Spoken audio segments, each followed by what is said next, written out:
एक महत्त्वाची बातमी सांगलीतनं सांगलीमध्ये संभाजी भिडेंना कुत्र्यानं चावा घेतल्याची माहिती मिळते। डॉक्टरांकडून संभाजी भिडेंना आता 2 इंजेक्शन्स देण्यात आलेली आहेत। तर संभाजी भिडेंना आणखी 4 इंजेक्शन्स देण्यात येतील अशी ही माहिती आहे। अधिकची माहिती जाणून घेऊयात आमचे प्रतिनिधी शंकर देवकुळे यांच्याकडून।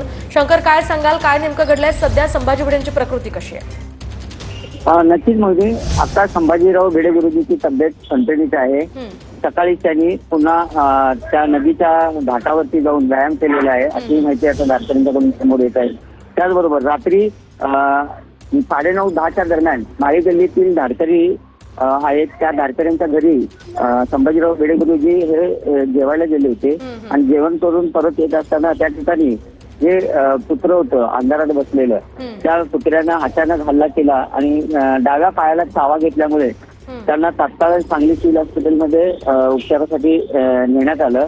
आणि त्या ठिकाणी रात्री सिव्हिल सर्जन आणि तिथले डॉक्टरांनी त्यांच्यावर 2 इंजेक्शन, जे कुत्र ज्या ठिकाणी डाव्या पायाला चावले होते त्या ठिकाणी 1 आणि दंडात 1 असे 2 डोस त्यांना दिलेले आहेत। आणि विश्रांतीसाठी 1 तासभर त्या सिव्हिल हॉस्पिटलमध्ये त्यांना ठेवण्यात आलं होतं। पण इंजेक्शन दिल्यानंतर कोणतेही रिॲक्शन न झाल्यामुळे त्यांना रात्री सोडून देण्यात आलेलं आहे।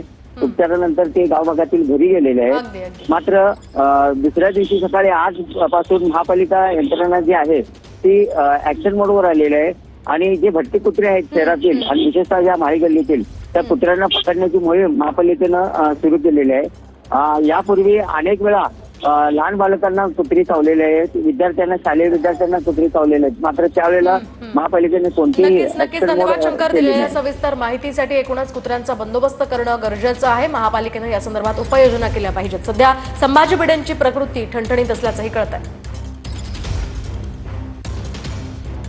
आपण पाहतोय संभाजी भिडेंना काही दिवसांपूर्वी कुत्र्यानं चावा